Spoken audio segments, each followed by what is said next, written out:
Que tal um seguro alto que você só paga pelo que escolhe? Com guincho 24 horas ou com carro reserva? Ou se escolher, Use é seguro alto na palma da mão. Baixe o app. Use. Seguro tipo você.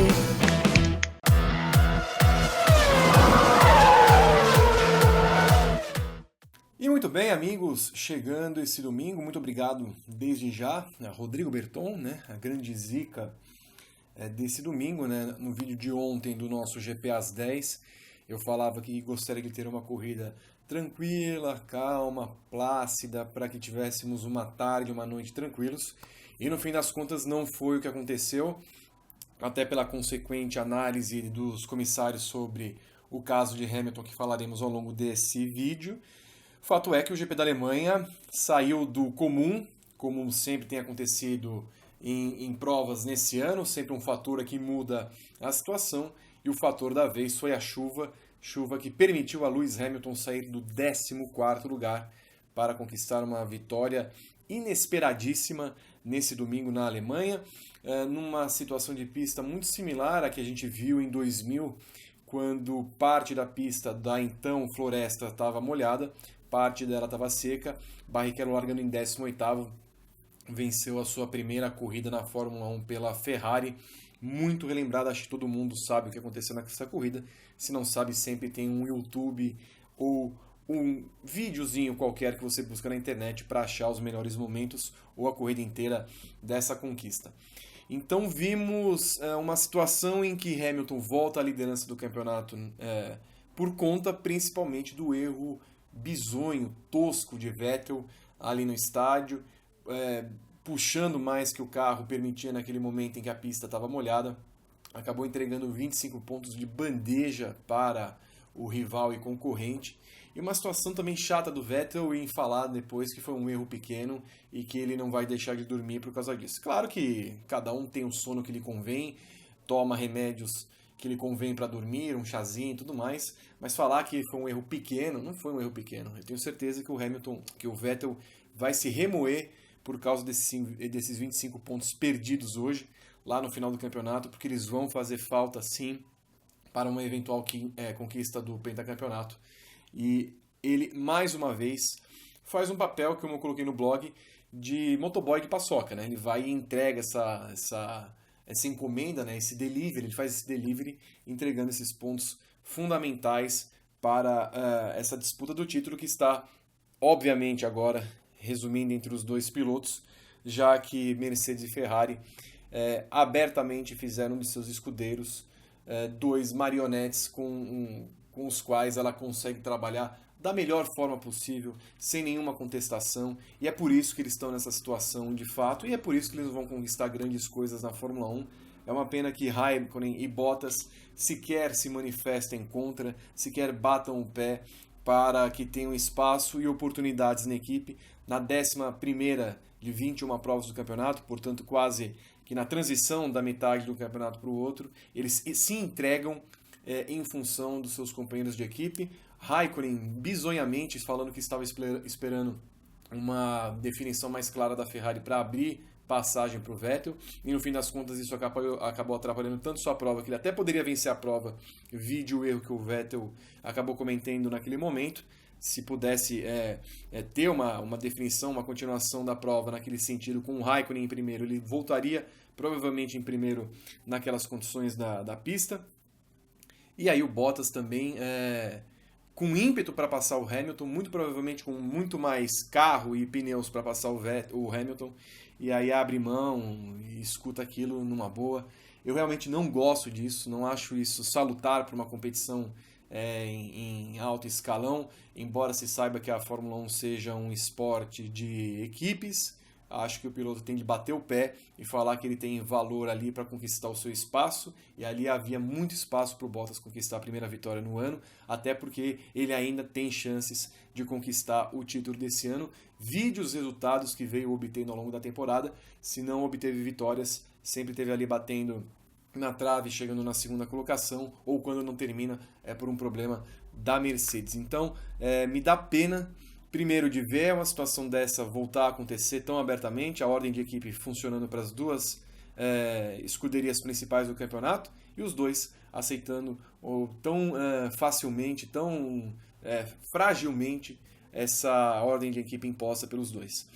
Então, diante de tudo isso, né, o caminho foi aberto para o Hamilton. É claro que ele tem os méritos dele, é claro que ele estava andando muito mais rápido que os demais quando a pista começou a ficar molhada, naquele chove e não molha, mas, de novo, já falamos isso novamente, a Fórmula 1A tem 6 pilotos, a Fórmula 1B tem 14 pilotos. A Fórmula 1B abre passagem para os pilotos da Fórmula 1A. É aquele corredor que, como por exemplo a França fez para a Croácia na Copa do Mundo, como as equipes têm feito hoje, né? Fazer um corredor para que os perdedores passem por eles e deem os louros da vitória. Mas aí no caso, né, a Fórmula 1B não faz nenhum esforço em atrapalhar os carros da Fórmula 1A. Em 14 voltas, o Hamilton, que largou em 14º, estava na 5ª colocação. Depois veio a chuva. A Red Bull tirou o Verstappen na frente do Hamilton numa estratégia erradíssima, né? Foi e colocou pneus de intermediários e ultramacios no espaço de 3 ou 4 voltas. Aí aconteceu o acidente do Vettel, ou seja, subiu para terceiro. E aí depois, tudo o que aconteceu ali nos boxes, né? O Bottas perdendo tempo porque a Mercedes não estava preparada e o Raikkonen também perdendo tempo num erro da Ferrari nos boxes, promoveram o Hamilton na primeira colocação, e aí com a proteção que o Bottas foi obrigado a fazer, ele foi nitidamente convencido de que deveria aceitar, acabou entregando a vitória para o Hamilton. Uma vitória grande, uma vitória histórica, porém não é uma vitória que a gente tem que falar que foi o Hamilton que conquistou, já que todo o caminho foi aberto para ele chegar a essa primeira colocação. Fato eu vejo que é o título que o Hamilton disputa em que ele menos tem condições psicológicas, principalmente, não físicas. O físico dele é notável, mas o entorno que ele tem causado, e que a gente falou ontem no vídeo, que ele ainda continua, de certa forma, despreparado e desprotegido em algumas situações que ele deveria pensar melhor, deixar de lado algumas criancices e tolices que ele veio deixando. A vitória acaba sendo um prêmio para ele nesse final de semana, coisa que ele não esperava naturalmente acontecer, embora falasse que sim. Mas o Hamilton precisa deixar alguns pontos de lado para ser o velho Hamilton que sempre foi, e abrir uma distância maior eventualmente agora com essa distância de 17 pontos que ele coloca na frente do Vettel. E é engraçado como essas distâncias grandes de pontos estão indo e vindo a favor de um e de outro. Até semanas atrás eram 17 ou 15 pontos do Hamilton, depois passaram a ser 8 do Vettel, e aí muda para lá, muda para cá, e no final das contas é uma distância grande de 17 pontos, mas que pode acontecer tudo, vídeo que tem ocorrido ao longo das provas desse ano nesse campeonato. Então, temos a Hungria na semana que vem, um lugar onde a Mercedes não deve tão bem, porque não é um circuito que o carro se adapta às condições. Ferrari e Red Bull principalmente devem andar à frente dela, então pode ser que essa distância seja radicalmente diminuída antes das férias do campeonato da Fórmula 1.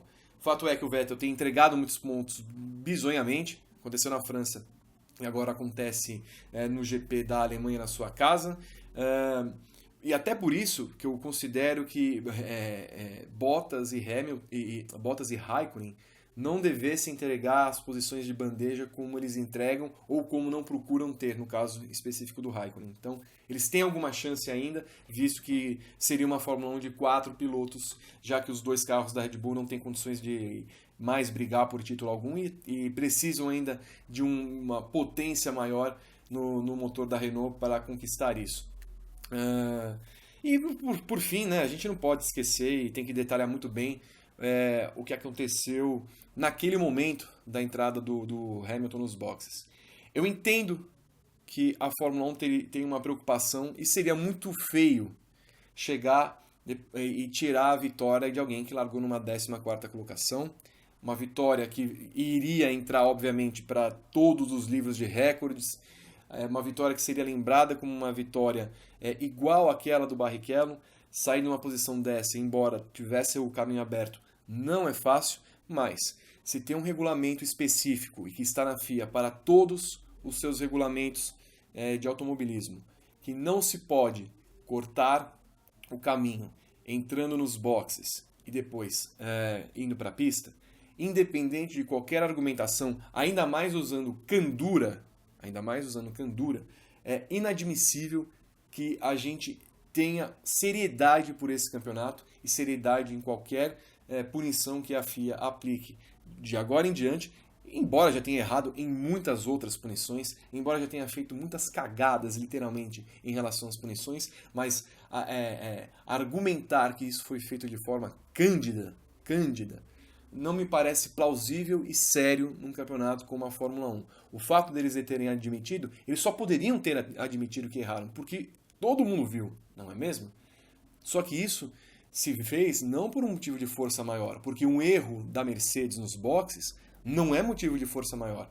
O motivo de força maior é se cai um raio, se está destruída aquela parte, se tem um carro atrapalhando, se tem uma cancela de pedágio ali que foi colocada. Isso é um motivo de força maior. O erro da Mercedes nos boxes não é um motivo de força maior. Então, o regulamento tem de ser levado a sério, tem de ser respeitado. E usar bom senso nessa situação abre um precedente de usar bom senso em todas as situações. Então, se um piloto for pego por uma queima de largada por 2 milésimos, eu deveria levar em consideração o bom senso, porque, da mesma forma, ele não prejudicou ninguém, ele não fez de maneira insegura, ele não é um motivo de força maior, mas assim, ele o fez, e aí passa tudo a entrar candidamente no motivo de bom senso. Acho que a FIA abre esse precedente errado, é uma decisão que fica notório que é política, a favor não sei de quem ou de quais instâncias, se é Mercedes, se é Hamilton, se é em favor do próprio campeonato de não mexer com o seu vencedor, mas transforma a Fórmula 1 em algo banal diante de uma situação e de uma aplicação de uma não punição, ainda mais demorando mais de 1 hora para ouvir as argumentações que foram colocadas tanto por Hamilton quanto pela Mercedes. Então, se as pessoas hoje, e eu vi muitos comentários nas redes sociais, falam que a Fórmula 1 é uma perda de tempo, a gente é obrigado a concordar com isso, né? Porque se as regras não são aceitas e não são cumpridas, a gente não tem muita coisa para fazer.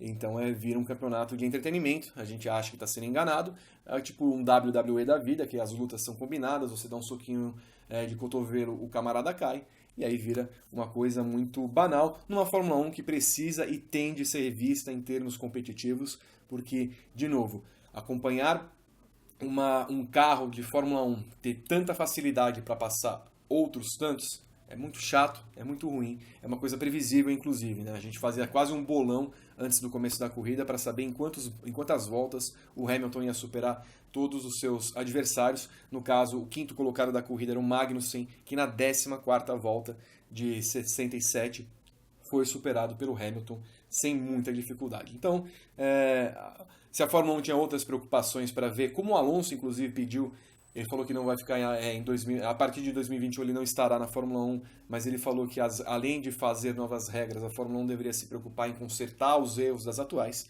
Ele tem absoluta razão nisso, e a partir de hoje ela tem um grande motivo para falar para todos que o seu regulamento, em grande instância, muito maior que a instância do regulamento esportivo da Fórmula 1, o seu regulamento tem regras que não são seguidas e são trocadas por bom senso e por candura. Fica uma coisa fofinha, terminando assim, portanto, o nosso comentário a respeito do que aconteceu no GP da Alemanha. Próxima semana, portanto, o GP da Hungria. Vamos ver que fofuras teremos, né, Berton? Já que é para ser fofinho, vamos tratar o campeonato com fofura, leveza e frescor, tá bom? Fico por aqui, eu quero os comentários de vocês, sem xingamentos, tá? É como o Paddock GP, né, Berton? Se as pessoas vierem com xingamentos, elas serão o quê? Defenestradas, jogadas à rua, né? Tá bom. Fico por aqui então, terça-feira nos vemos no Paddock GP, onde discutiremos com a grande mesa do nosso programa a respeito desse bom GP da Alemanha a partir do momento da chuva. Até então, quando não tinha chuva, o GP não era lá a grande coisa, mas teremos tantos assuntos para falar que eu acho que você não vai perder o seu tempo. Assista ao lado com um cafezinho, um chazinho de camomila, se acalme e vamos tratar de coisa séria, porque somos sérios aqui, né, Berton? Não somos que nem a Fórmula 1, que faz as coisas com fofura e candura. Um grande abraço para vocês, bom domingo e boa semana. Tchau!